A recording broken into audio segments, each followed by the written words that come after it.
Oi, oi, alô. 1, 2, 1, 2, 1, 2, 1, 2. Testando. 1, 2.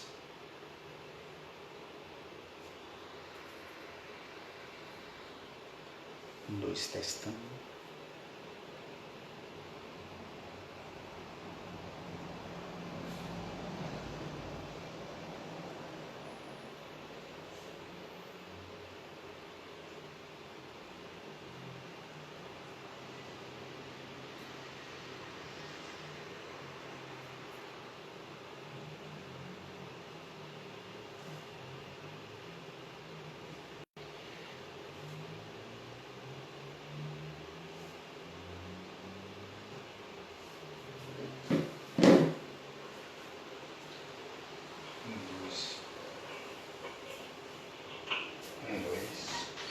Um, dois, testando. 1, 2, testando. 1, 2, testando. Rafael, por favor, se Felipe vier, quando ele chegar aqui, é só abrir a porta lá com nós. Vou começar agora. Daqui a 2 minutos.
Olá, boa noite.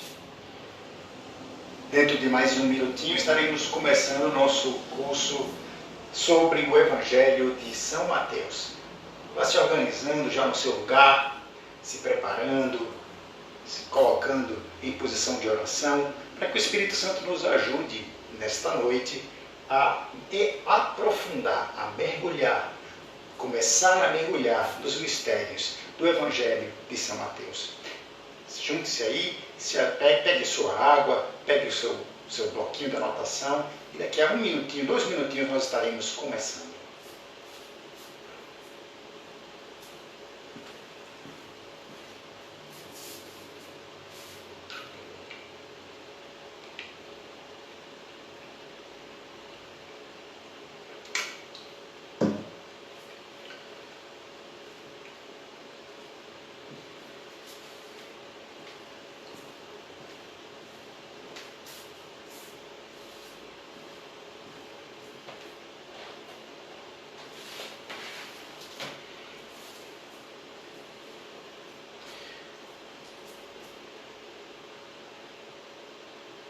Boa noite a todos. Você que está aí acompanhando pelo Facebook da nossa paróquia São Pedro e São Paulo e vai passar essas 3 semanas, as 3 quartas-feiras conosco para poder acompanhar e aprofundar um pouco sobre o Evangelho de São Mateus. E eu queria iniciar dando algumas dicas que serão de extrema importância para nós que vamos fazer esse curso. Primeiro, nós estamos fazendo isso pela primeira vez aqui ao vivo no Facebook. Por isso, alguns erros poderão acontecer, mas dentro das possibilidades, nós vamos tentar fazer da melhor maneira possível. Você que está acostumado a fazer cursos comigo na Paróquia São Pedro de São Paulo, ou mesmo na época das graças, sabemos que muitas vezes, na maioria delas, eu costumo sempre fazer uma interatividade com aquelas pessoas que estão me ouvindo. E claro que dessa maneira que estamos fazendo agora, não é possível fazer essa interatividade full time, porque eu não posso responder a você e ao mesmo tempo estar falando aqui porque eu não estou de frente para a tela. Então eu queria dar uma dica para você. Todas as vezes que você tiver uma pergunta, você já anota no seu caderninho, para que você possa colocar no comentário da paróquia, e lá, depois, quando eu terminar esse dia de hoje, eu já pego essas suas perguntas e já respondo para a próxima aula, próximo encontro. No próximo encontro, nós já começamos respondendo essas perguntas. Essa é a primeira dica. Você pode colocar lá, mas também pode mandar para o meu e-mail, que eu coloquei aqui embaixo, filipebri@hotmail.com. Você manda também se quiser, por escrito, e a gente vai, dentro das possibilidades, também respondendo a cada um de vocês. Essa é a primeira dica.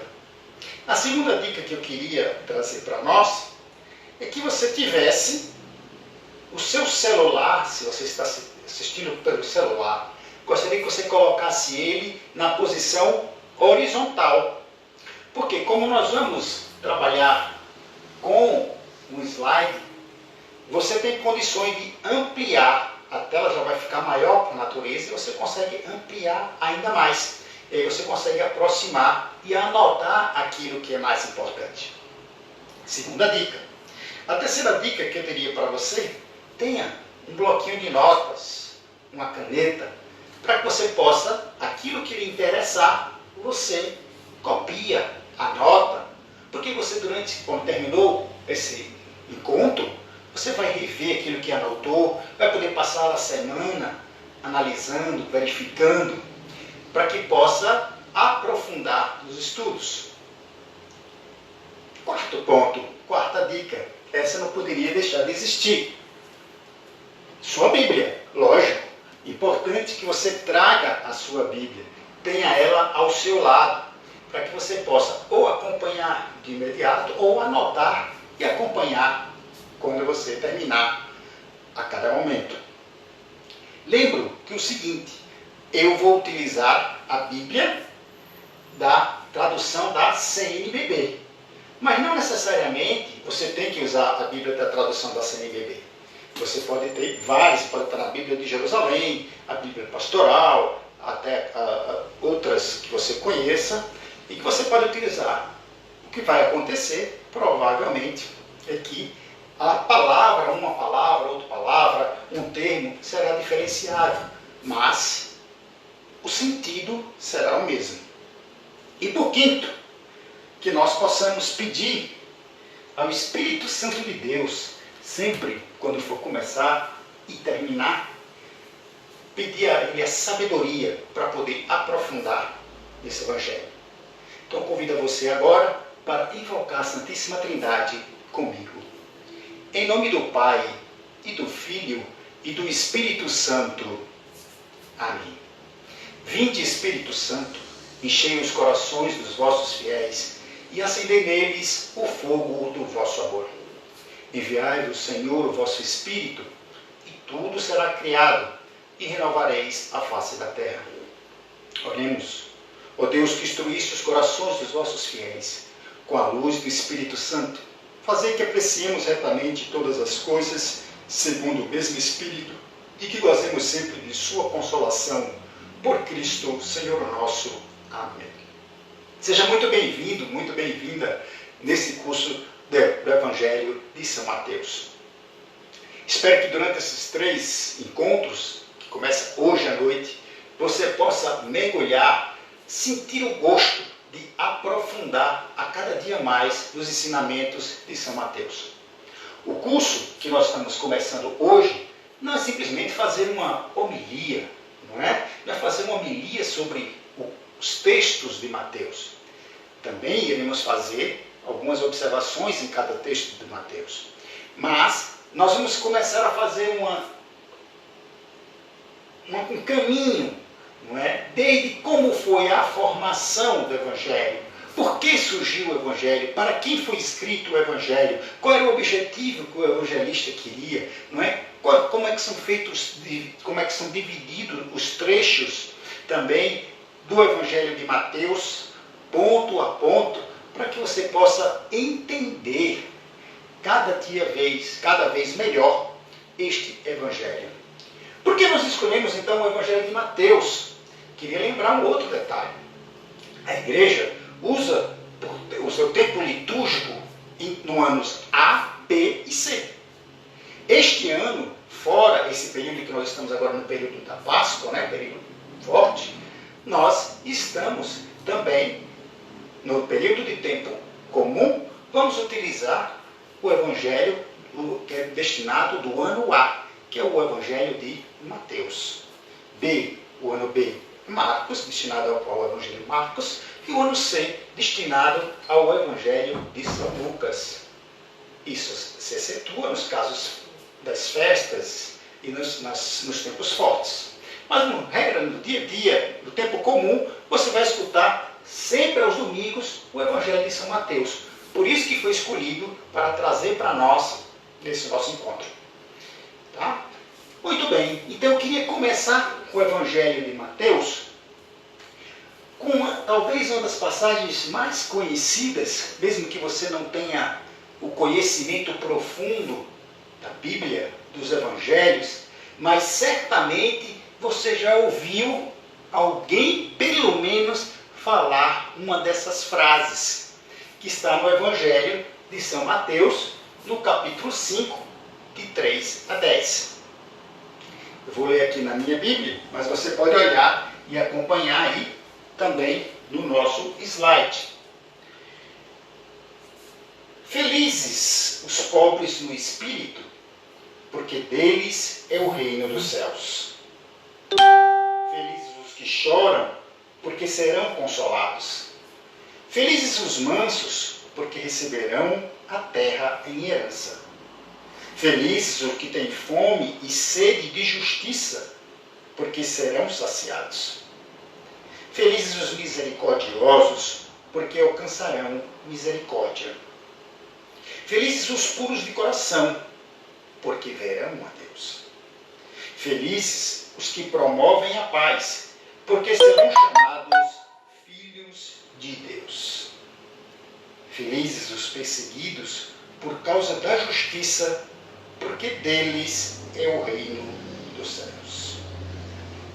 O versículo 11 não está aqui, mas diz assim: Felizes sois vós, quando vos injuriarem e perseguirem, e mentindo, disserem todo mal contra vós por causa de mim. Alegrai-vos e exultai, porque grande é a vossa recompensa nos céus. Pois foi deste modo que perseguiram os profetas que vieram antes de vós. Palavra da salvação. Glória a vós, Senhor. E por que eu coloquei esse texto logo de inicial aqui? Nós não vamos aprofundar sobre esse texto agora, mas apenas para que possa você degustar desse texto, que você possa passar boa parte da semana entendendo que você também pode ser um bem-aventurado. Aqui nós estamos como felizes, não é? A palavra está como felizes, mas poderia também, em algumas traduções, vai estar escrito bem-aventurados. Bem-aventurados aqueles que são os mansos, por exemplo. Bom, mas então por que eu coloquei esse texto inicial? Porque eu me recordo, há mais ou menos uns 25 anos atrás, eu escutava um grande pregador chamado Frei Geraldo, um frei carmelita, que em sua homilia falava sobre a Bíblia. E aí perguntaram para ele, se Frei Geraldo, quantas vezes, se eu quisesse entender da Bíblia, quisesse ser feliz, o que eu precisava mais importante de ler na Bíblia? Frei Geraldo, na sua sabedoria, dada pelo Espírito Santo, disse: olha, se eu tivesse que escolher algo para ler na Bíblia, eu ficava com o Novo Testamento. Porém, alguém encontrou insistindo: Disse, olha, Frei, mas o Novo Testamento é cheio de livros, não é? São vários livros ainda. Eu não teria tempo suficiente para ler todos os evangelhos, todos os livros do Novo Testamento. E aí ele continuou. Bom, se eu não teria tempo para entender ler todo o Novo Testamento, então eu diria para você, leia os evangelhos, a boa nova de Jesus.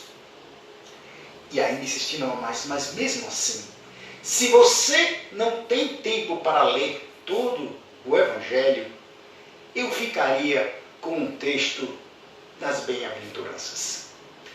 Tendo esse texto em mente, tendo esse texto no meu coração, no seu coração, você será feliz. Por isso que começo esse texto, trazendo esse texto para nós, Mateus 5, 3 a 10, para que você anote, guarde e depois possa ler posteriormente. Vamos começar pela palavra, a origem da palavra evangelho. Antes de a gente entrar, aprofundar no Evangelho de São Mateus, é importante a gente começar a entender como chegou essa palavra a ser evangelho. Em primeiro lugar, evangelho vem do grego, a palavra evangelion, que significa boa notícia. No Antigo Testamento, também é uma palavra no hebraico, bissar, que quer dizer evangelizar, que nos textos antigos sempre acrescentava o adjetivo bom para colocar essa palavra do bissar. Os escritores gregos utilizavam essa palavra em dois momentos. O primeiro deles, quando havia uma vitória no campo de batalha. Nós sabemos que a vitória no campo de batalha era alegria para o povo, alegria para o reino. Então eles utilizavam sempre essa palavra evangelho para falar sobre essa vitória no campo de batalha. E um segundo momento que se usava essa palavra, era evangelho, era para se referir a fatos importantes do imperador romano. Ora, lembremos que o imperador romano, na época de Jesus, era a pessoa mais importante de todo o ambiente da Palestina. Porque a Palestina estava sendo subjugada, fazia parte da colônia de Roma. E o imperador, como chefe de Roma, ele também era quase considerado como que um semideus. Então esta palavra de evangelho só se referia quando se queria falar de notícias desta pessoa que era importante. E veja que detalhe interessante. A partir do momento em que Jesus vem ao mundo, e os cristãos têm a experiência de conviver, sentir a paixão, morte e ressurreição do Senhor, pega esta palavra evangelho e dá agora a ela um novo sentido. Já não é mais para ser utilizado como notícias do imperador, que era a pessoa mais importante socialmente falando, mas era para dar notícia, a boa notícia, daquele que está acima de todo nome, como diz Filipenses, a carta aos Filipenses. O nome de Jesus está acima de todo nome. Agora, evangelho seria utilizado para as notícias que vêm do Senhor Jesus. E aí nós poderíamos ver, aqui eu coloco o evangelho de Jesus. Quando eu falo do evangelho de Jesus, o que é que nós queríamos dizer? Dizer nesse instante que evangelho, a boa nova, é a boa nova dito por Jesus, realizada por ele. Então você poderia abrir em Mateus 4, 23, para a gente poder entender melhor essa frase.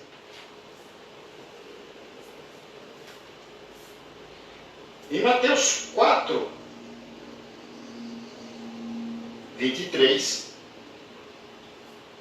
nós vamos escutar a palavra que diz assim: Jesus percorria toda a Galileia, ensinando nas sinagogas deles, anunciando a boa nova do reino e curando toda espécie de doença e enfermidade do povo. Ora, quem anunciava? O próprio Jesus, não é? Evangelho de Jesus, anunciava a boa nova do reino. Há outros textos que você poderia ver, Mateus 9, 35, 24, 14, 26, 13. Você pode anotar para depois consultar na sua casa. Também no Evangelho de Marcos, você vai encontrar também a Boa Nova, em Marcos 1, 14, 15, capítulo 8, versículo 35, capítulo 10, versículo 29, 13, 10, 14, 9, 16, 15. Já no Evangelho de São Lucas, você vai perceber que prevalece o termo evangelizar e não evangelho. Também você vai poder encontrar naqueles textos que está aqui no slide. Você poderia dar um zoom na sua câmera e anotar esses textos por enquanto. Então, podemos dizer que Jesus é carta e carteiro. E nós vamos ver alguns textos sobre isso para que você possa entender. O Evangelho sobre Jesus, não só o Evangelho de Jesus, mas o Evangelho sobre Jesus, você vai perceber que é quando os apóstolos recebem uma ordem para falar sobre a Boa Nova. Como está lá em Marcos 16, 15, que vai dizer: ide por todo mundo e anunciai a Boa Nova a toda criatura. Em 165, no ano 165 depois de Cristo, Justino passa esta palavra, que era no singular, dedicada apenas a falar da Boa Nova, o Evangelho passa também a ser utilizado no plural, para se dedicar aos livros sagrados que vão falar do Evangelho. Não é? Por isso que se tem Evangelhos. Justino, no ano 165, é quem faz essa alteração. E aqui a gente pode observar agora, em duas colunas, Jesus como carta e carteiro. Você pode observar os textos e quiser anotar aqui ao lado, de carta e carteiro, enquanto eu faço a explicação sobre carta e carteiro. Ora, o que é uma carta e o que é um carteiro? Carteiro é aquele que vem entregar uma carta. Aquele que faz a missão de entregar a correspondência de alguém para outro alguém. Nesse caso, Jesus é o carteiro, porque ele vem entregar a mensagem da Boa Nova para outras pessoas, a cada um de nós, os filhos de Deus. Então, Jesus como carteiro, e esses textos que você está anotando, vai exatamente referir-se a Jesus nessa missão, aquele que ele anuncia, quem anuncia a Boa Nova. E a carta? A carta, propriamente dito, é a notícia que está dentro. Não é? É o que está escrito. O que o carteiro entregou? Jesus é a carta também? Sim, porque Jesus é a Boa Nova. Ele é a própria salvação. Por isso que esses textos, Hebreus 1 e 2, Atos 10, 36, Efésios 2, 15 a 18, Isaías, já desde o Antigo Testamento, já falava da previsão do servo sofredor, estão falando da carta, ou seja, o que está dentro daquela carta que é o anúncio da Boa Nova. Jesus, ele é o carteiro, porque ele veio e traz uma mensagem do Pai. mas é a própria carta. Porque eu sou o caminho, a verdade e a vida, disse o próprio Jesus. Bom, então podemos ler aqui embaixo, você pode ler aqui comigo, diz a palavra evangelho no mundo grego e romano, a partir do evento Jesus, sofre uma alteração. Passa de um evento passageiro para um acontecimento único e irrepetível. Ora, lembremos que no tempo romano, para os romanos, sempre que tinha uma notícia nova para falar do imperador, falava-se sobre evangelho. Agora, quando nós utilizamos a palavra evangelho, é sobre um fato único. A encarnação do Verbo, a encarnação de Jesus, que vem, encarna-se, torna-se homem como nós, natureza divina e natureza humana, morre por cada um, ressuscita e nos dá a vida plena. Muito bem, e aí nós teríamos uma pergunta para a gente entender. Eu disse que nós vamos analisar o Evangelho não apenas nos textos, mas como ele foi criado, a que momento ele foi criado. E aí prestem atenção na primeira situação. Jesus morreu por volta do ano 30. Os evangelhos foram escritos por volta do ano 65 e 70 e também no final do século I. Então observemos, existe um espaço de tempo. E aí poderíamos colocar duas perguntas. Este intervalo provocou uma mudança quanto ao ensinamento e a figura de Jesus na pregação feita pela comunidade? A segunda pergunta, no dilema entre o Cristo da fé, ou seja, o Cristo ressuscitado, e Jesus histórico, o Jesus que passou a terra fazendo as curas, milagres e ensinamentos, atribuiu-se ao Salvador um modo de dizer e de fazer coisas diferentes daquele vivido e ensinado pelo Nazareno? Em outras palavras, será que durante esse processo algumas palavras que Jesus disse foram modificadas, não é? Ou deram um sentido diferente? Essa é uma pergunta muito simples. E eu queria trazer como exemplo para cada um de nós. Sempre em cada família existe uma história familiar muito importante, que seu tataravô contou para o seu bisavô, que contou para o seu avô, que contou para o seu pai, que o seu pai conta para você, e você vai contar para os seus filhos, para os seus netos, bisnetos, etc.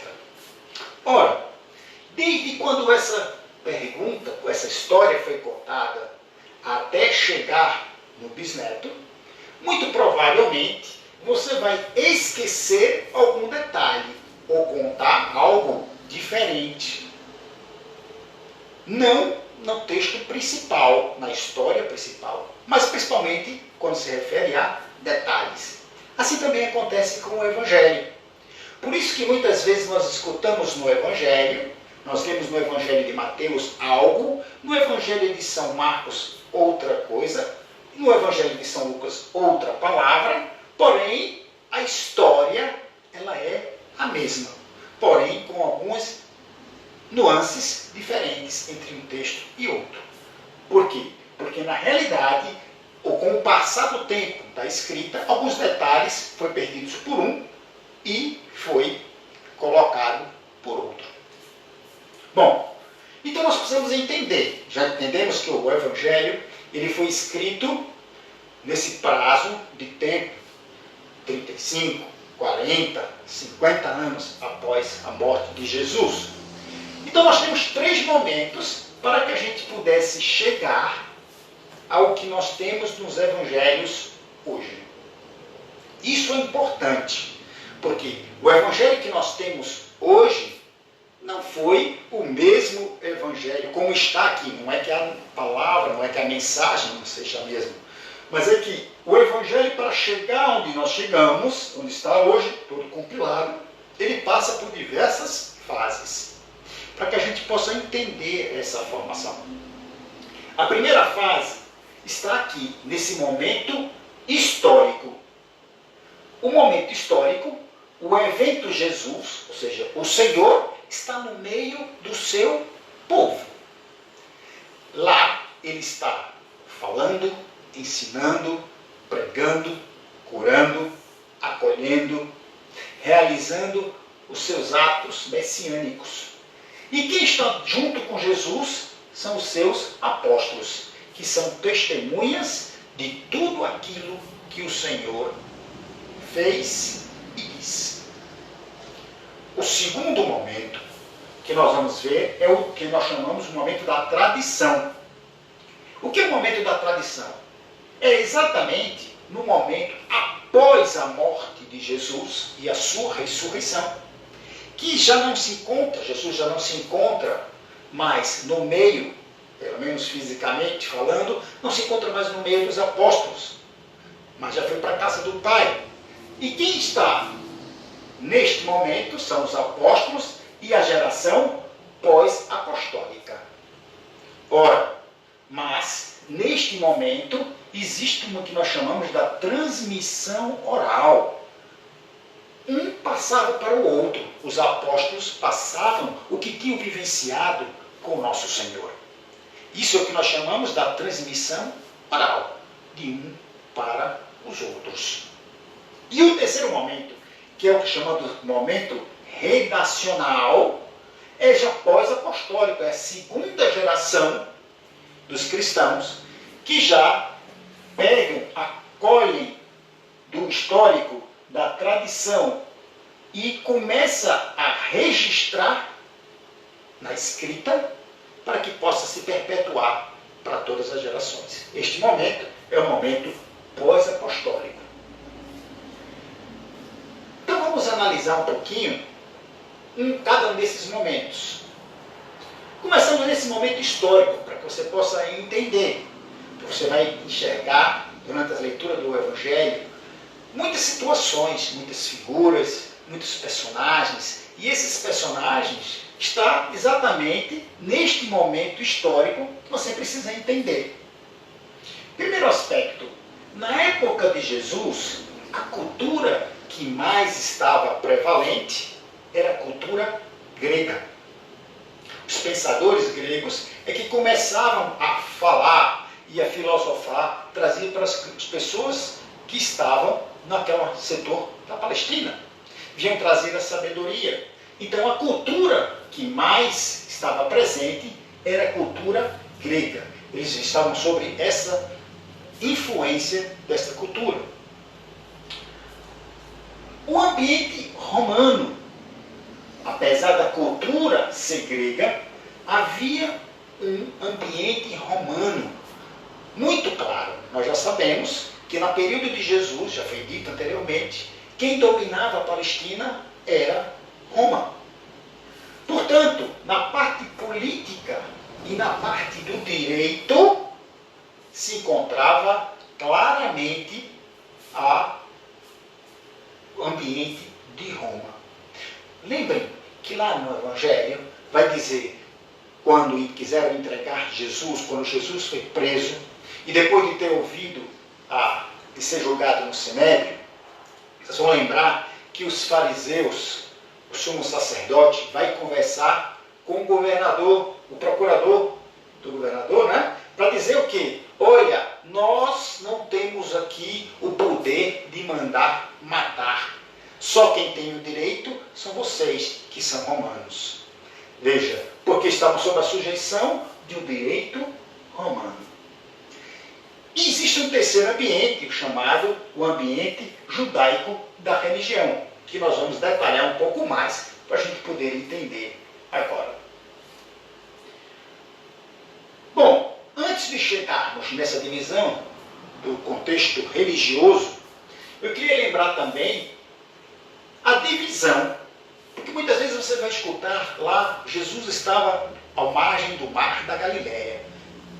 Jesus estava em Nazaré, Jesus estava em Jerusalém, e às vezes nós não temos a noção do espaço geográfico. Então nós dividimos aqui. Israel hoje, que é a Cisjordânia, divide-se em região norte, a Galileia, que está em cima, no norte de Israel, onde você vai encontrar a cidade de Nazaré, por exemplo, cidade onde Jesus cresceu, daí recebe o nome de Nazareno. Você vai encontrar o Monte Carmelo e o Monte Tabor. Também você vai encontrar uma cidade chamada Cafarnaum, uma cidade onde Jesus faz muitos milagres, uma cidade onde o Senhor realiza o seu ministério. Também você vai encontrar o Mar da Galileia, também conhecido como Tiberíades, que é o mesmo mar, que na realidade é um rio, não é um mar, mas é conhecido como o Mar da Galileia e Tiberíades, onde você vai dizer, por exemplo, que Jesus está no Mar da Galileia atravessando e tem uma tempestade, ele acalma o mar. Nós vamos ver no centro o setor da Samaria, que muitas vezes foi percorrido por Jesus, porque entre o norte e o sul, ele tinha que passar pela Samaria. E a Samaria, lá é onde se encontra o templo, no Monte Garizim, aquele templo que foi citado numa conversa de Jesus com a samaritana no poço de Jacó. Vocês vão lembrar, assim, olha, os nossos pais dizem que se adoravam lá naquele monte, vocês dizem que adoram em outro. Não é? Esta referência é esse Monte Garizim, que está na Samaria. E o sul, que é a Judéia, que a capital é Jerusalém. Vamos olhar aqui no mapa para ficar mais fácil. Galileia, região norte, está vendo aqui em cima, onde você tem Cafarnaum, olha, à beira do Mar da Galileia, veja que é um lago, não é? Aqui está o Mar da Galileia. Aí você vai descendo um pouco mais, ainda no norte, mas em direção ao sul, você vai encontrar Nazaré, a cidade onde Jesus cresceu, e você percebe que vai descendo até Jerusalém, que é o sul da Palestina, e próximo de Jerusalém você tem Betânia, também outra cidade importante, onde Jesus tinha grandes amigos lá. Lembremos, Maria, Marta, também o seu irmão Lázaro. Olha, e aqui no meio, onde tem esta listinha, nós temos o rio Jordão, aquele rio onde o Senhor foi batizado. Talvez fique melhor vendo nesse mapa. Nós acrescentamos um pouco mais. E aí nós vemos a Samaria. Olha a Samaria. Cafarnaum, Galileia, Cafarnaum, Nazaré, Jerusalém, que está na Judéia, e olha onde está exatamente a Samaria, entre Nazaré e Jerusalém. Por isso que Jesus passa para ir a Jerusalém, não tinha avião, né? Tinha que ir a pé, e eles passavam por aqui, pela Samaria. Muito bem. Um outro aspecto que nós precisamos entender tem a ver com a parte socioeconômica. Por quê? Para que eu possa entender que Jesus muitas vezes vai falar por parábolas, e ele vai utilizar o que mais está visível no seu dia a dia e a situação socioeconômica. Veja bem, a vida econômica era baseada na agricultura, na criação de animais, no artesanato, no trabalho do Estado, publicanos e na pesca.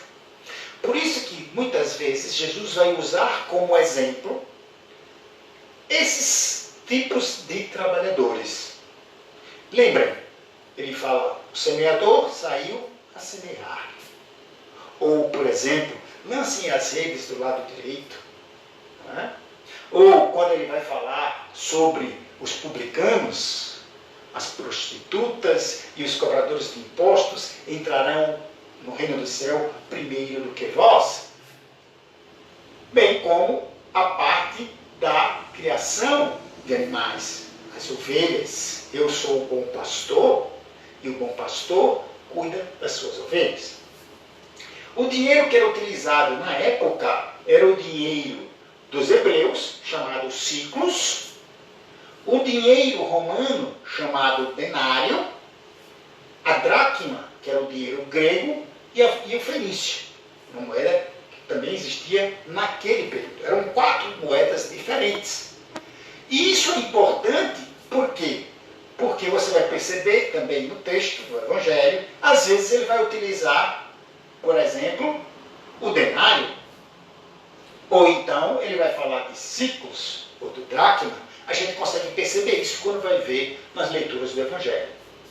O templo também era um local onde se recolhia dinheiro, arrecadava muitos impostos, porque havia também os impostos que eram pagos no templo e as ofertas que eram dadas ao templo, que servia para sustentação do templo, mas também eles passavam parte da verba para os romanos. E um outro detalhe, a mulher era excluída da vida pública, da cultura e da leitura das sinagogas. Isto também é importante, porque Jesus, na sua vinda, vem modificar toda esta realidade, fazendo com que a mulher passe a ser percebida de maneira diferente. Basta lembrar para vocês, a quem foi primeiro que viu Jesus? Foi uma mulher, Maria Madalena, não é? Então veja, Jesus em quebrar certas situações, os evangelhos em questão de quebrar certas situações que faziam parte daquela cultura judaica. Muito bem, analisando um pouco a vida política agora, também do tempo de Jesus. A Palestina pagava imposto a Roma. A gente já sabe disso. Aqueles que cobravam esse imposto eram pessoas judias que, chamados de publicanos, são esses cobradores de impostos que recolhiam impostos do povo para passar para Roma. Israel gozava de certa liberdade religiosa. Ora, do pensamento de Roma é o seguinte: se eu tenho uma estrutura política, se eu comando no meu governo, eu não tenho que me preocupar com a religiosidade. Haja vista, era um povo muito religioso. Então, se eu não mexer com religiosidade, está tudo bem. Eles pagando seus impostos para a gente, sustentando a gente, e Deus tendo o poder político, para mim, de certo modo, havia esta convivência meio, vamos dizer assim, não era tão harmoniosa, porque havia sempre revoltas, mas o poder romano subjugava o poder de Israel e dava essa liberdade religiosa. E quem governava neste período de Jesus? Aí eu queria que você pegasse a sua Bíblia. Você já está vendo ali, que seria Herodes o Grande. Mas vamos ver o que é que diz a Bíblia. Mateus, capítulo 2, versículo de 1 a 12.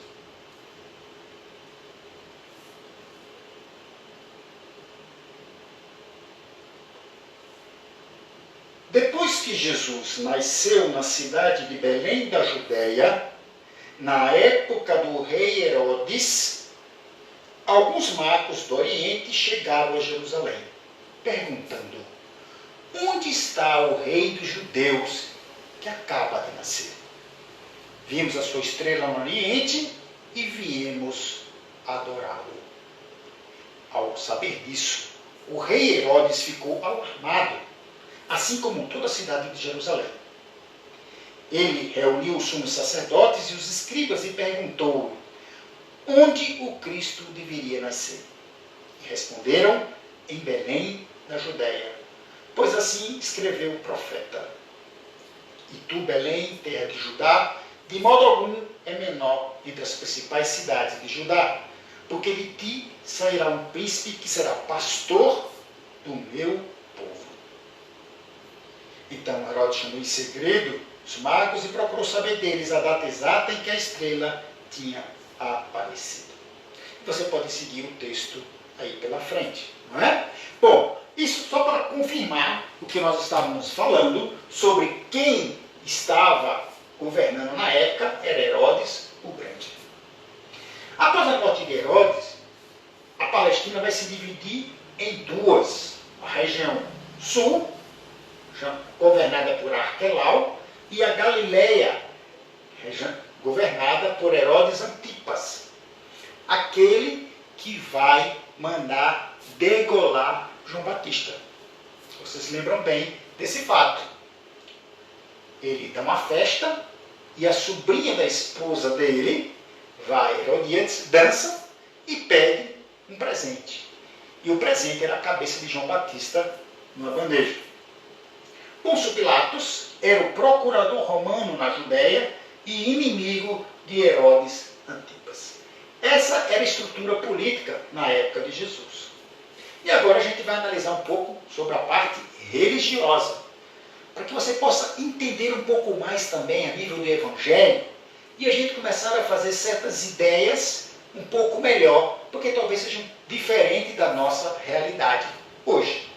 Mas os judeus, nós já sabemos, a sua vida religiosa é muito arraigada. E eles tinham um costume muito forte. Então nós podemos observar, a educação religiosa do menino é tarefa do pai. Olha um detalhe interessante. Bom, se a tarefa de educar do menino era do pai, consequentemente, Jesus era judeu. Seu pai ainda era vivo quando ele era pequeno, porque quando nós vamos ver lá aos 12 anos, estava procurando Maria, estava procurando José, estavam juntos procurando Jesus. Então, de quem era a responsabilidade de também dar ensinamentos religiosos? São José. São José era aquele que indicava, que ensinava a Jesus conforme a tradição judaica. Isso não quer dizer que Nossa Senhora, que Maria também não completava aquela formação. Mas pela própria tradução da tradição judaica, o pai tem a responsabilidade. Vejam, logo ao falar, o menino aprende o Shema, que é escuta Israel. E aí eu gostaria que você anotasse esse texto para você poder ler em casa. Deuteronômio 11, 18 a 21. Deuteronômio 18, 11 a 21. Que vai falar sobre a parte inicial que as crianças já devem aprender desde pequenininho. Eu vou até ler aqui para nós. Deuteronômio, vou repetir Deuteronômio, você pode abrir. Deuteronômio é o 5º livro da Sagrada Escritura, lá no Antigo Testamento, né? Deuteronômio 11,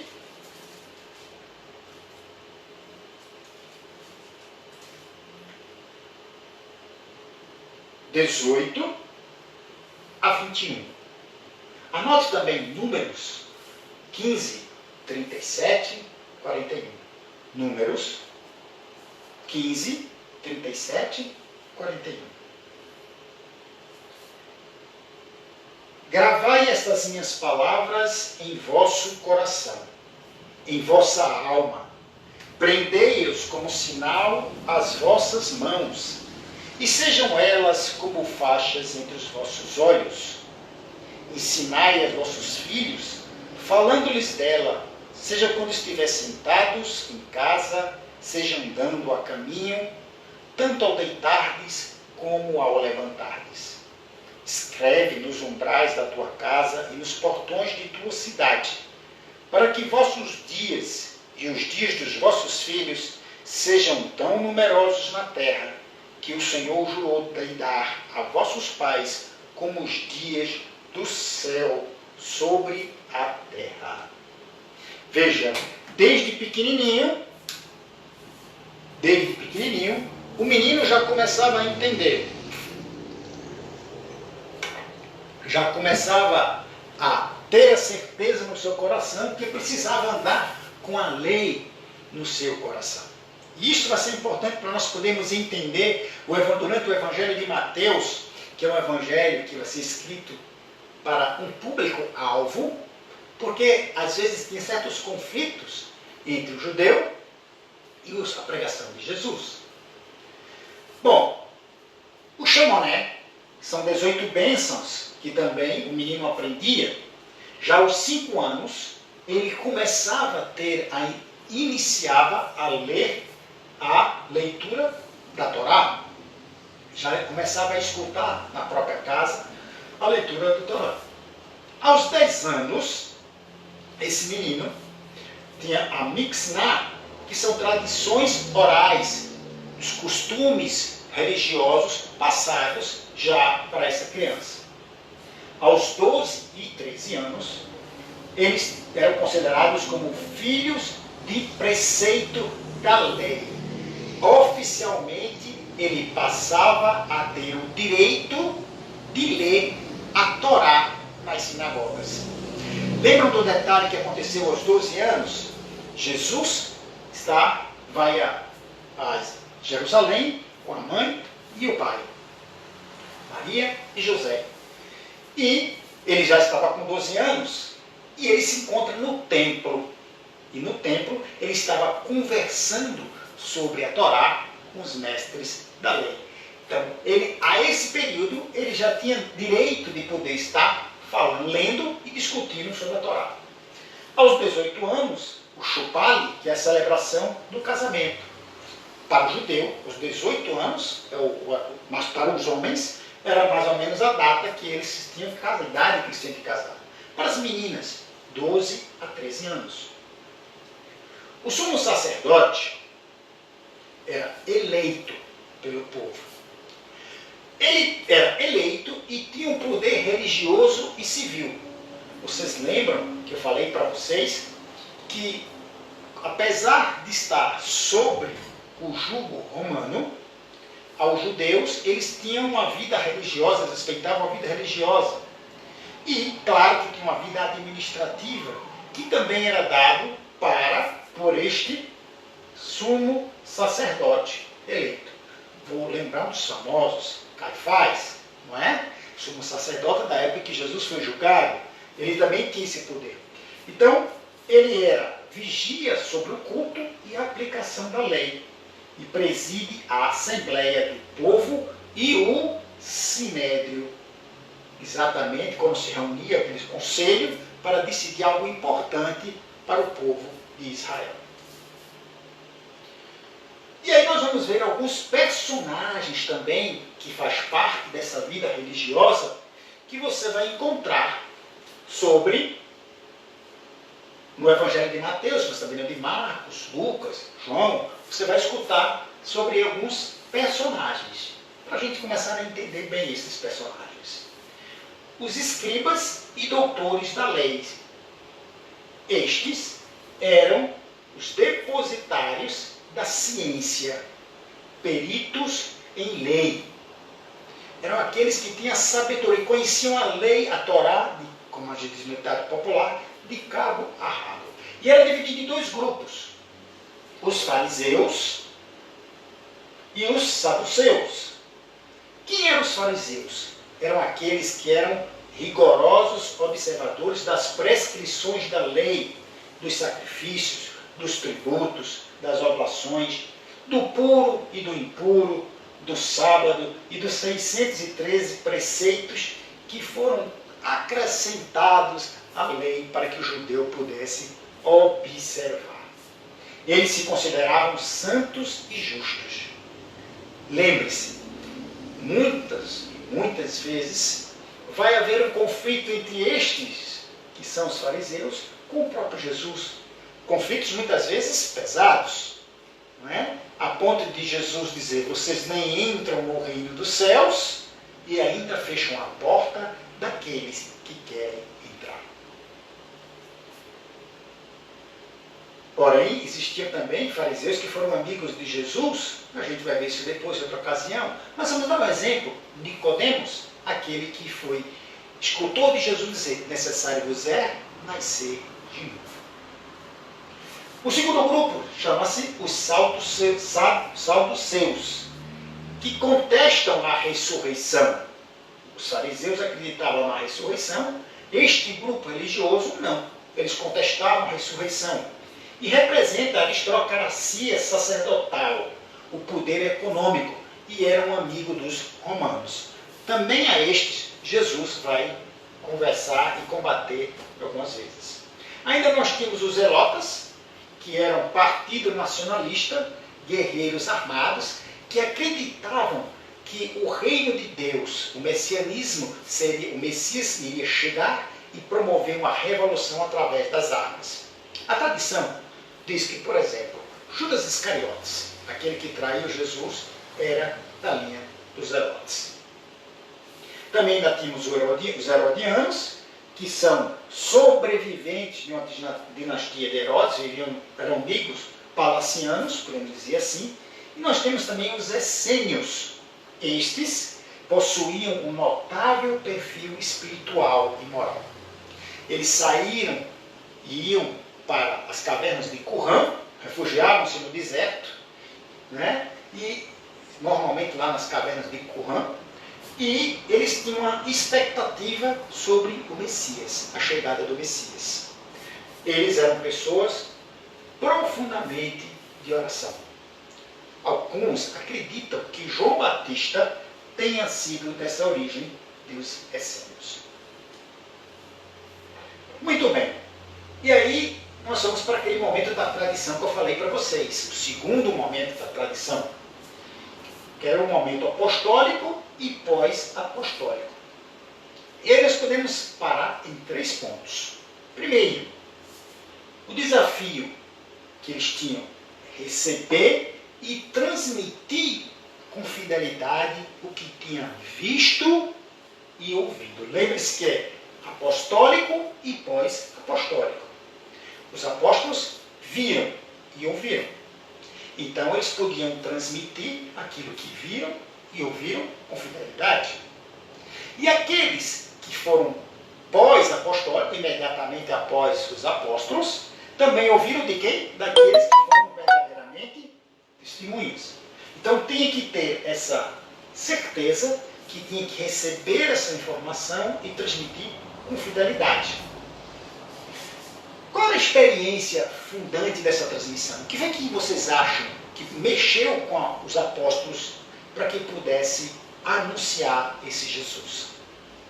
O evento que deu a mudança, uma guinada na igreja primitiva, foi exatamente a Páscoa.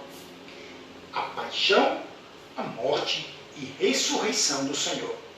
O que outrora pensava que tinha acabado com a morte de Jesus, após a sua ressurreição, dá um novo impulso àqueles homens que vão anunciar a Páscoa do Senhor Jesus.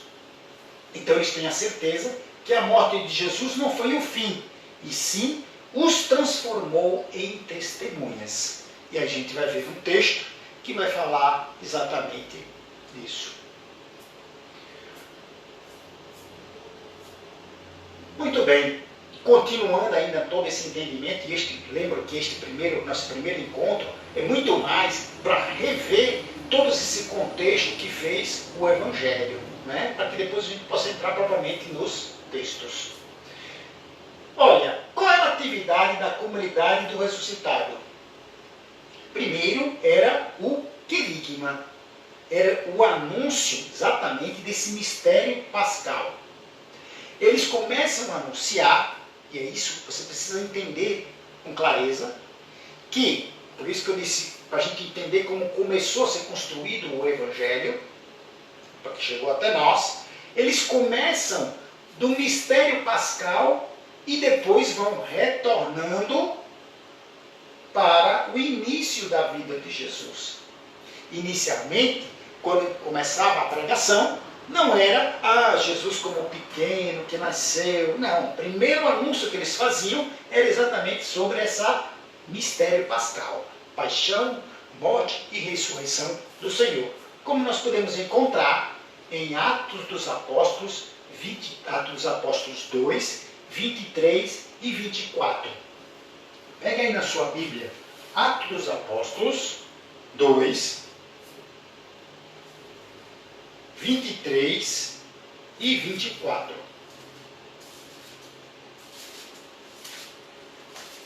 Atos dos Apóstolos é depois do Evangelho de São João. Ok? Atos dos Apóstolos, capítulo 2, versículo 23 a 24. A gente vai ler já, mas vou só lembrar. Deus ressuscita Jesus, que o homem matou. Olha o que é que diz o texto.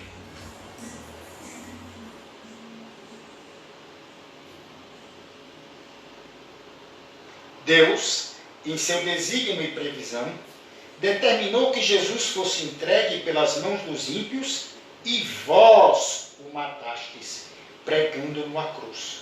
Mas Deus o ressuscitou, libertando das angústias da morte, porque não era possível que ela o dominasse.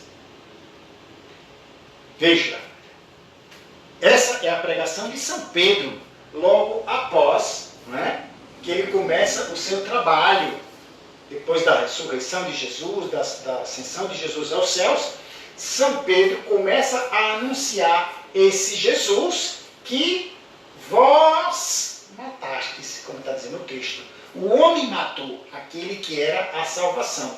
Esse é o começo da pregação dos apóstolos. Isso será chamado de querigma, o querigma que os apóstolos começaram a pregar. Ele faz um elo entre o Jesus histórico e o Cristo ressuscitado.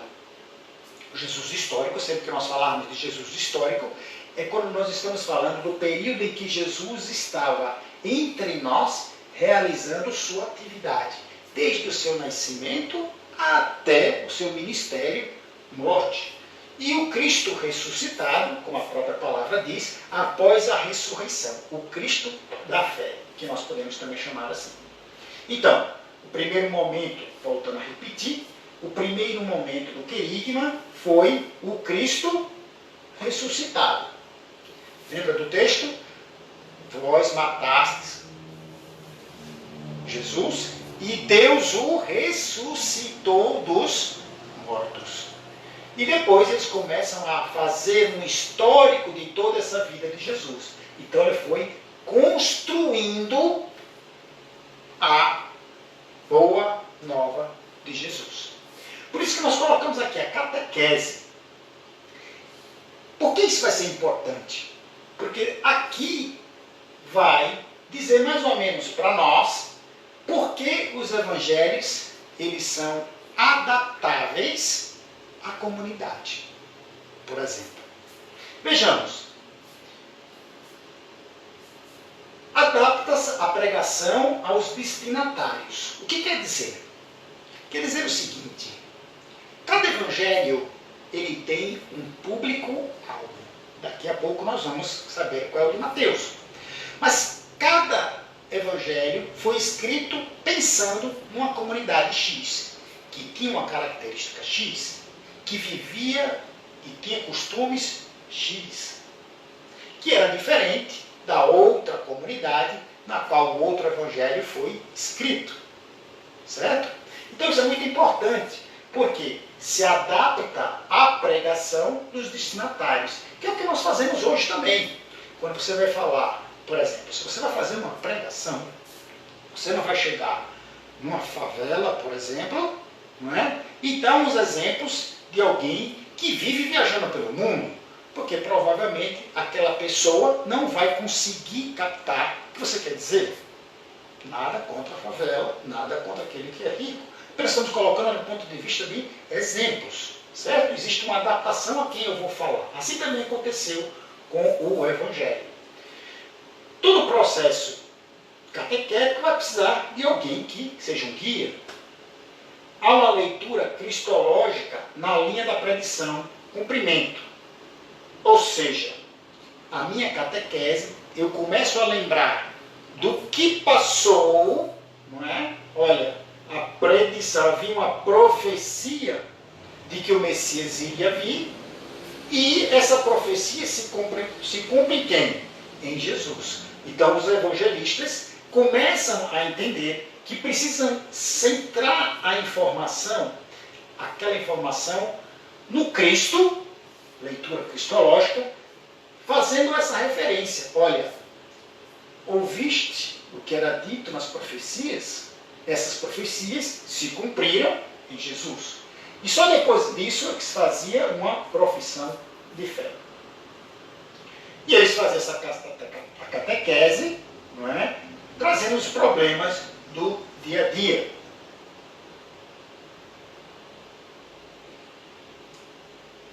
Muito bem.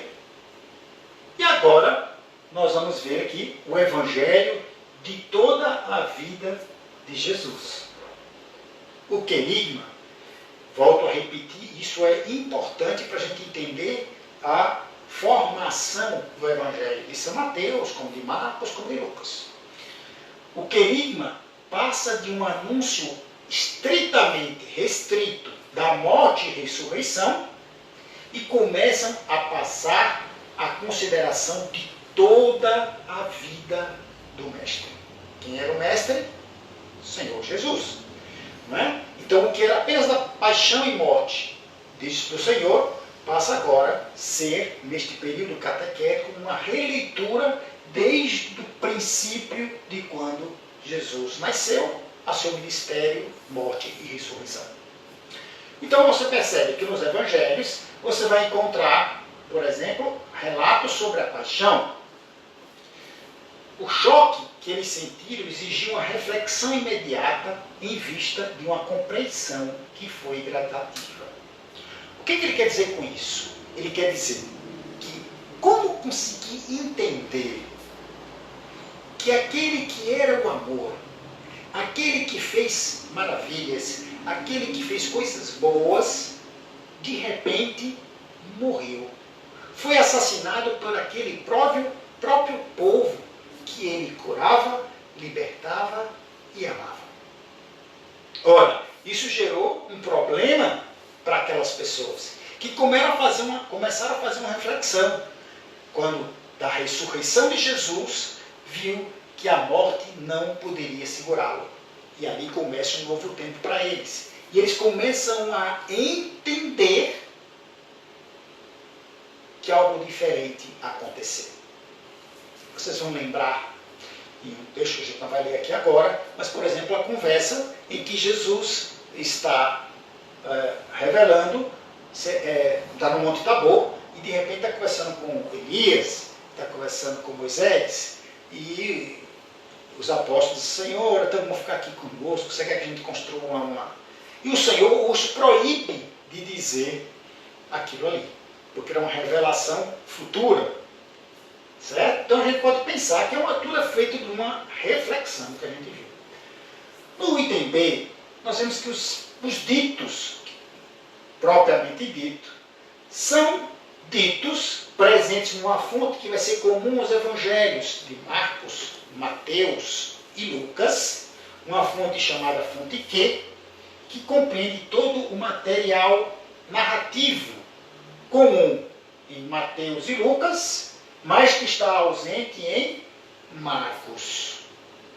Vejam bem, está em Mateus e Lucas, que usam a fonte Q para narrar alguns fatos, porque nós vamos depois perceber como se divide o Evangelho. As narrativas tinham como fonte a fonte Q. Os milagres e as parábolas e as controvérsias são distintos, são em seções bem distintas que você vai ver também nos evangelhos. Você pode olhar aqui, ó, os milagres vai estar em Marcos 4:35 a 5:43. Em Mateus, ele vai se encontrar de 8:1 até o 9:7.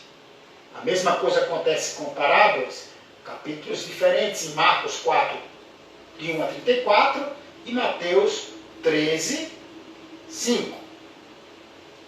Discussões sobre o exorcismo está em Marcos, enfim. E o Evangelho sobre a infância de Jesus. E aí eu queria fazer um convite para você. Eu queria que você anotasse exatamente este texto que está aqui. Mateus, da infância de Jesus, que você vai encontrar logo no início do livro de Mateus.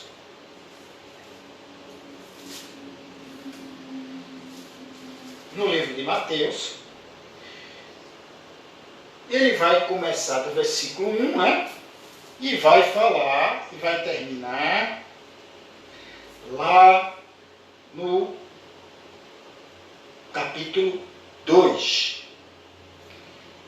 Um paralelo a esse vai encontrar em Lucas, capítulo 1, e vai terminar no capítulo 2. E aí eu queria chamar a atenção para vocês. Vocês vão perceber que na genealogia de Jesus, em Mateus, está escrito de uma forma. Já em Lucas, está escrito de outra forma.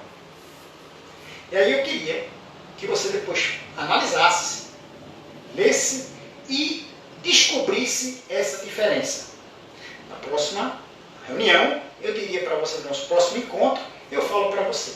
Talvez quem já fez o Evangelho de Lucas, que nós já temos esse curso sobre o Evangelho de Lucas, já sabe essa diferença. Então você não dá o pitaco, tá bom? Mas você que ainda não sabe, faça uma leitura de Mateus, dessa genealogia de Jesus, não é? Ou seja, a geração até o nascimento dele, e a de Mateus e a de Lucas, e vejam se existe uma diferença. E assim a gente vai poder conversar sobre ele. Ok? Tudo bem até então, gente? Está dando para entender? Vocês percebem que a gente não entrou ainda profundamente nos textos do Evangelho. Nós estamos ainda na fase de construção do Evangelho, que é tão importante a gente entender para que a gente não fique apenas na superficialidade, mas adentre cada dia mais nas leituras do Evangelho. Já falei isso aqui para vocês, né? A fidelidade está no binômio receber e transmitir, e os apóstolos tinham a certeza que não eram nada deles próprios a ensinar, mas o que eles tinham, tudo vinha do Senhor Jesus, que tinha revelado e ensinado a cada um deles. A autêntica fidelidade consiste na verdadeira tradução para linguagens diferentes de um pensamento que permanece o mesmo na sua essência. Muito bem. E aí, depois de passar por aquele problema, daquela fase da transmissão oral, da tradição, chegamos no momento redacional, que eu vou passar rápido para a gente entender 3 características.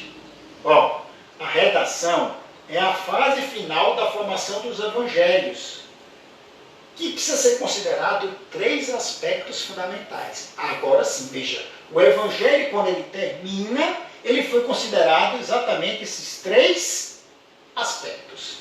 Primeiro, a relação da tradição, a redação do que foi passado da geração pós-apostólica até esse momento redacional. Os métodos que cada um evangelista utilizou, a gente não vai entrar muito detalhe aqui agora, que seria muito técnico a gente falar sobre isso, e a perspectiva de cada evangelista. Isso é importante, porque lembra que eu disse que para formar um evangelho, na formação dos evangelhos, você tinha um público-alvo que você queria atingir. Eu vou contar algo, uma história real, verdadeira, de uma experiência que nós tivemos, mas que eu preciso contar para uma comunidade A, para uma comunidade B e uma comunidade C.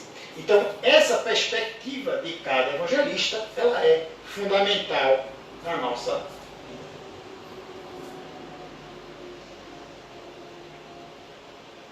Bom, e aí a gente vai ver que é o seguinte, que os autores dos evangelhos, eles não eram nem compiladores e nem criadores. Eles nada mais eram do que intérpretes e transmissores de uma tradição que escutaram e tinham uma certa liberdade, mas sem perder a fidelidade. Ele amplia, muitas vezes, fatos que faltaram do outro evangelho. Por exemplo, se você for analisar Lucas não foi apóstolo, vocês lembram, né? Lucas, ele foi um discípulo de São Paulo. E que se você for analisar o Evangelho de Lucas, vai ver que é cheio de detalhes que não existem em outros evangelhos. Por quê? Porque ele saiu e pegou dados do que ele ouviu falar de São Paulo. A identidade do autor é fundamentada pela apostolicidade dos escritos e a veracidade do conteúdo. Ou seja, isso é importante, porque quando eu falo que o Evangelho é segundo Mateus, ou seja, Mateus foi um apóstolo, Mateus foi uma testemunha ocular, então aquilo dava uma força grande para a redação daquele Evangelho. Foi alguém que conviveu com o Senhor, alguém que participou da vida do Senhor, esteve presente nas falas, nas curas, nos milagres, na sua paixão e ressurreição. Muito bem. E aí, vamos ver agora, sim, propriamente dito, já no final desse nosso primeiro encontro, vamos ver alguma perspectiva do evangelista Mateus. Certo? Agora sim, vamos esquecer mais a parte geral e vamos adentrar propriamente dito no Evangelho de São Mateus.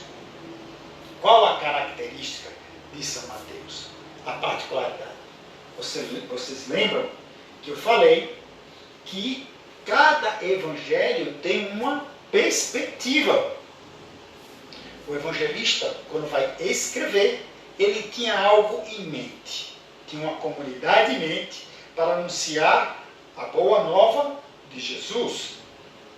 Mas tinha uma maneira específica para fazer, de acordo com a comunidade. Então veja, a perspectiva de Mateus era a proclamação de Jesus como Senhor e Mestre. Ora, Jesus como Senhor e Mestre.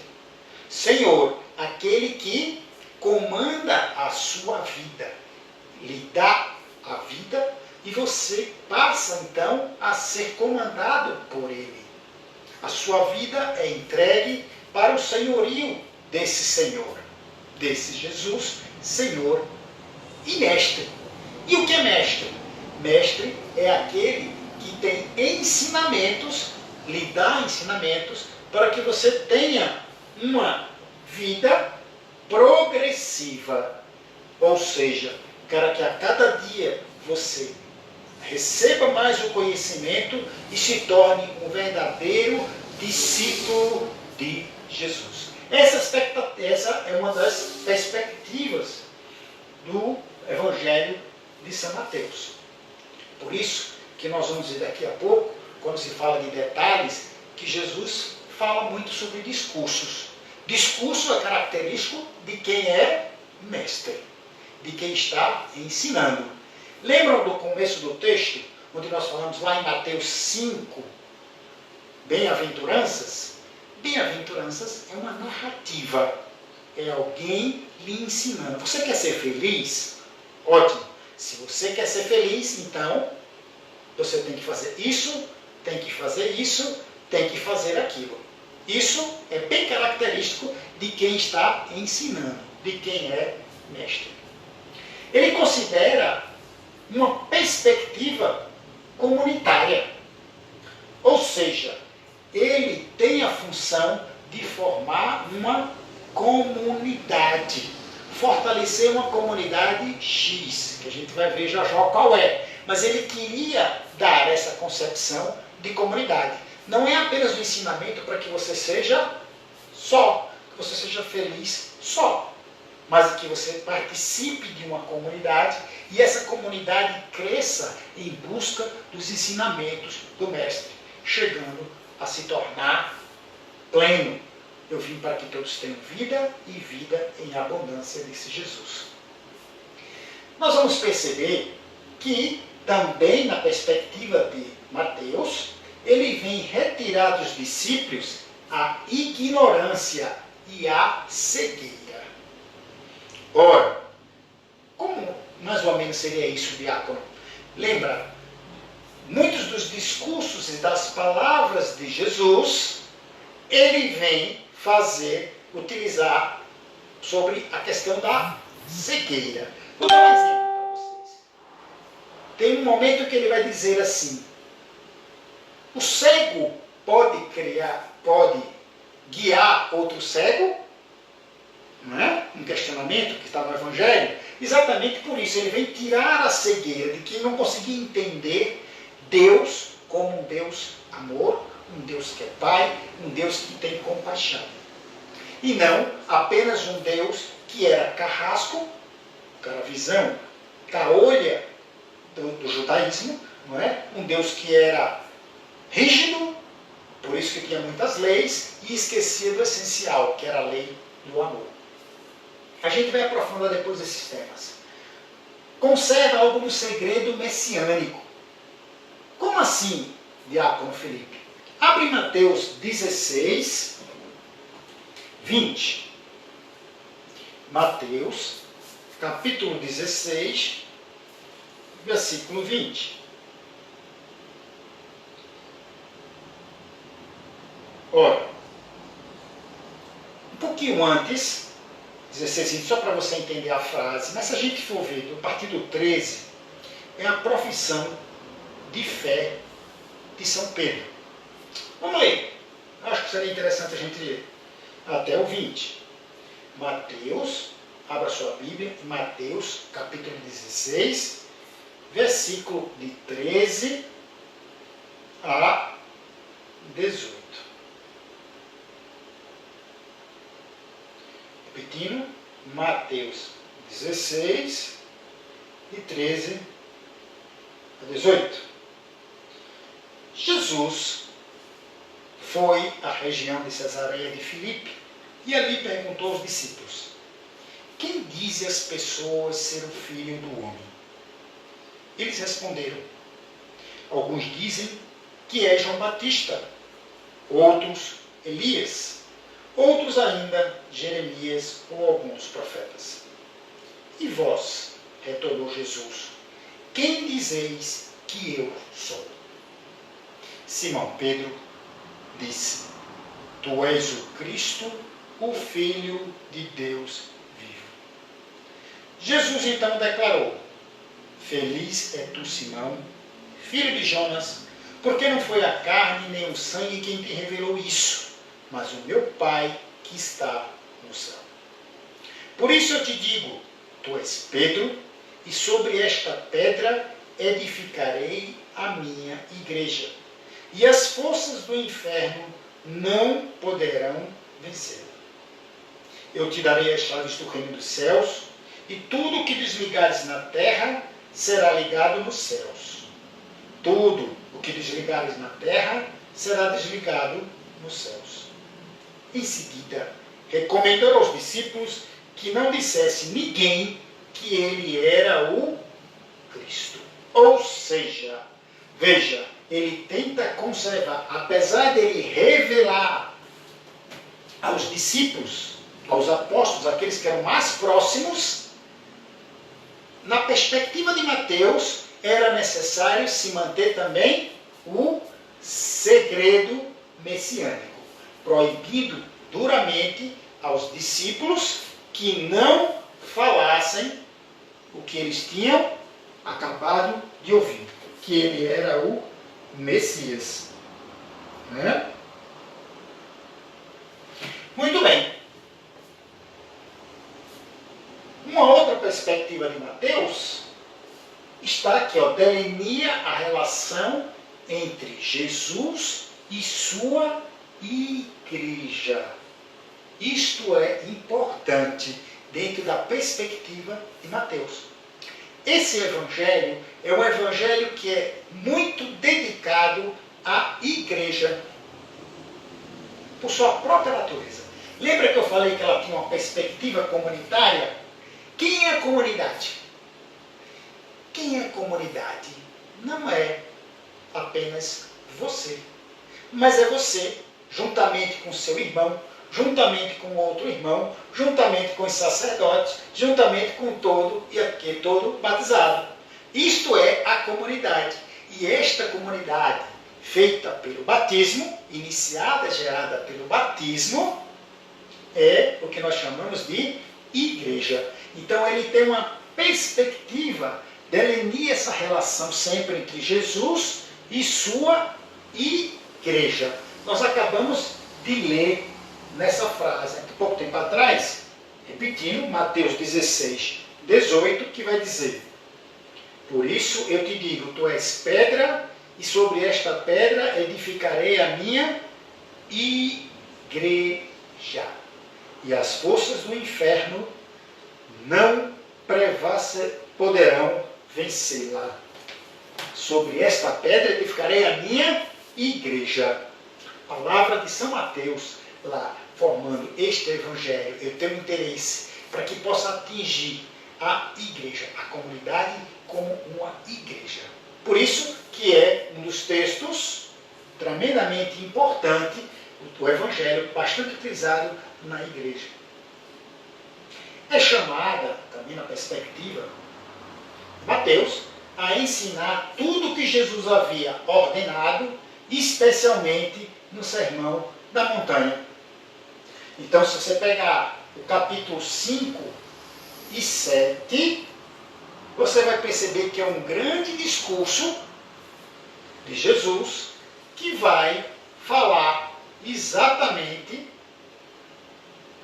ter um grande ensinamento para como eu posso ser feliz, como eu posso ser bem-aventurado. Dever de casa, como curiosidade, já pega o Evangelho de Mateus, pega no capítulo 5 e já vai anotando, lê e começa a anotar. O que é isso? Eita, é um ensinamento, é um diálogo, é um discurso. O que o senhor está colocando aqui? Lê o perícope, que o perícope é que exatamente entre um título e outro título, vocês vão perceber que é um grande ensinamento. E uma visão eclesiológica, centra-se na justiça. Essa é uma outra visão, perspectiva do evangelista Mateus. Visão eclesiológica significa uma visão de igreja. São Mateus tinha o objetivo, o autor do Evangelho de Mateus tinha o objetivo de formar a sua igreja, que centra-se na justiça. Não na justiça dos homens, mas na justiça que vem de Deus. Lembra de do primeiro, vou lá voltar para o começo, também no Mateus capítulo 5, das bem-aventuranças, onde ele vai dizer, começando dizendo assim: felizes os que têm fome e sede de justiça, porque serão saciados. O Evangelho de São Mateus começa naquele grande discurso no Sermão da Montanha, também falando sobre a justiça de Deus. Nós vamos parar por aqui hoje, tá? Hoje, ela tem muito mais uma perspectiva no nível do conhecimento, da construção, de como chegou a formação deste Evangelho. Ainda não entramos, propriamente dito, nos textos todos para que a gente pudesse entender. Mas já podemos começar a enxergar que houve um longo processo de formação. Não foi simplesmente de uma hora para outra que o Evangelho chegou às nossas mãos. Mas houve todo um processo e que tinha um objetivo. O evangelista, quando escreveu o Evangelho de Mateus, tinha um objetivo. E agora você já vai começar a perceber com outra expectativa. Tá? Então, dever de casa, procure ler duas tarefinhas de casa. Tá? Procure ler a genealogia de Jesus, que está em Mateus, do capítulo 1 ao capítulo 2, e Lucas, também, a infância de Jesus, do 1 ao do 2, e faça uma comparação. E se você quiser perguntar, ou mesmo dizer no seu comentário o que, é que você achou, o que tem de diferente? Por que é diferente ou é igual? Você que vai dizer no seu comentário, você vai e coloca. Se não, você simplesmente escuta a nossa resposta. Mas o ideal era que você mesmo pudesse começar a aprofundar nesse sentido. E o segundo, leia as bem-aventuranças. Melhor, leia. Comece pelas bem-aventuranças, Mateus 5. Leia o que diz esse capítulo 5 de Mateus, para que você possa aprofundar mais e mais. Por hoje, gente, nós vamos acabar por aqui. Eu espero que isso tenha sido muito bom, do ponto de vista de despertar você, como será proveitoso quando eu começar a ler os textos do Evangelho de Mateus. Como eu vou entender mais quando eu escutar nas pregações também, durante esse ano litúrgico, como eu vou conseguir entender? Poxa, entendi agora o que o diácono falava sobre igreja, sobre o tal característica do Evangelho de Mateus, como isso vai ficar importante para aumentar também a sua fé. E aí eu queria terminar dizendo que você pode perguntar, você que chegou atrasado, vou dizer a você. Eu gosto muito de fazer interatividade, nós estamos aqui apenas fazendo pela primeira vez, não é? Então, eu gostaria de repetir que se você tem pergunta a fazer, 2 caminhos você teria para poder fazer conosco. O primeiro deles seria você colocar o comentário na página do Facebook, que você está assistindo agora, não é? Nessa mesma página de São Pedro e São Paulo, fazendo uma pergunta. Não é? Você faz a sua pergunta lá e nós responderemos para você na próxima aula. Ou, se você quiser, aqui está o meu e-mail, philipebri@hotmail.com. Você também pode passar um e-mail para mim, dando a sua sugestão, fazendo alguma crítica, fazendo a sua pergunta, e depois a gente responde para cada um individualmente, e também o que for de interesse de todos, responderemos aqui no nosso próximo encontro. Ok? A nossa paróquia de São Pedro e São Paulo, aqui em Gravatá.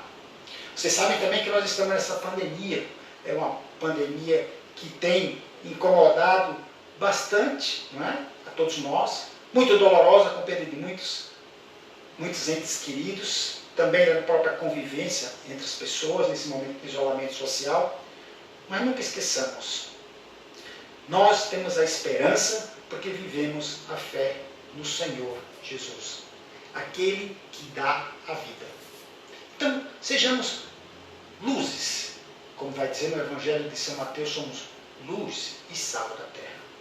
Que nós possamos ser luzes para aqueles que estão desesperançados nesses momentos. Que nós possamos levar palavras de esperança, palavras de amor, de carinho e gestos, mesmo que seja por via virtual, ao seu amigo, ao seu familiar, ao seu pai, sua mãe, seu irmão, seus avós, enfim. Aproveite esse tempo também para fazer de maneiras diferentes de carinho, fazer maneiras diferentes de amar um ao outro, amar ao próximo. Tá? A nossa paróquia, também diria para você, se for possível, você também vai encontrar na paróquia, nessa própria Facebook, a página do Facebook, você vai encontrar também lá uma conta da nossa paróquia. Nós sabemos também que as atividades das igrejas, pela essa pandemia, não está podendo haver missas abertas ao público, são um público reduzido. Mas as igrejas continuam também, todas as paróquias continuam com as suas dificuldades financeiras. Então você pode ajudar a nossa paróquia de São Pedro e São Paulo. E aí nessa homepage você vai encontrar também o número da conta, o número da agência, que você pode, em nome de ajuda à igreja para poder pagar as suas contas, você também pode colaborar a qualquer momento com o que você queira. Um grande abraço, Deus abençoe você, Deus abençoe a sua família, e na próxima quarta-feira nós estaremos juntos aqui, tá bom? Às 7h30 começamos em ponto. Então eu queria pedir agora a bênção de Deus para cada um de nós. Hoje, que é um dia especial, dia dedicado a Nossa Senhora de Fátima, queremos pedir a intercessão da nossa Mãe Maria, para que possa nos ajudar a ter esperança nesse momento tão difícil de pandemia. Vamos pedir a bênção de Deus, que pela intercessão de Nossa Senhora de Fátima, desça e permaneça sobre nós, sobre nossas famílias, a bênção do Deus Todo-Poderoso, Ele que é Pai, Filho e Espírito Santo. Amém. Que Deus te acompanhe e de paz, que o Senhor te acompanhe, e até a próxima quarta-feira, às 7h30 da noite. convide outro para que nós possamos estar juntos na próxima semana. Um abraço. Fiquem com Deus.